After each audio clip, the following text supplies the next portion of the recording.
In a time of silence and stars, one poet whispered truths that still awaken hearts today. In ancient Persia, a seeker asked, "How do I become whole?" And Rumi replied, "Tune your ears to acceptance. Witness with eyes full of sympathy. Let love dictate your words." This is not just a story of healing. It's a journey into the soul, and love is the only guide. In the golden light of a 13th century Persian morning, a young seeker enters the courtyard of a Sufi lodge. Rumi, wrapped in a white robe, is seated beneath a blooming pomegranate tree. The air hums with silence and stillness. The student bows and asks, "Master, how do I become one who understands others?" Rumi lifts his gaze and smiles.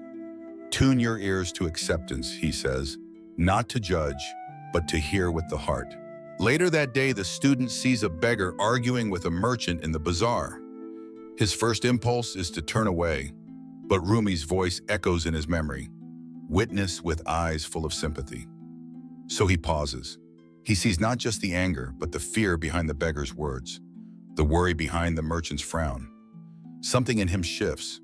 Judgment melts into understanding. That night, the student returns to the lodge. Another pupil is weeping alone under the moonlight. The student kneels beside him. He wants to offer comfort, but words feel heavy. Then he remembers Rumi's final teaching, "Let love dictate your words." So softly he says, "You're not alone.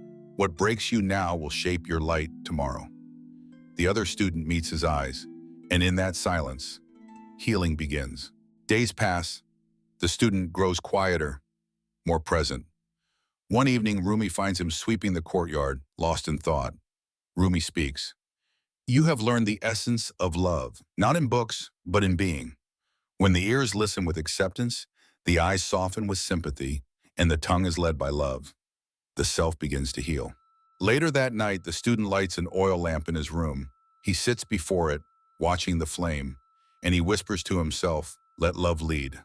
His heart no longer clings to the past or rushes to the future. It rests in the now.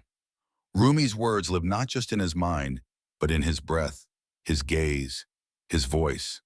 This is how Rumi Love Poems heal, not by instructing, but by awakening what was already there.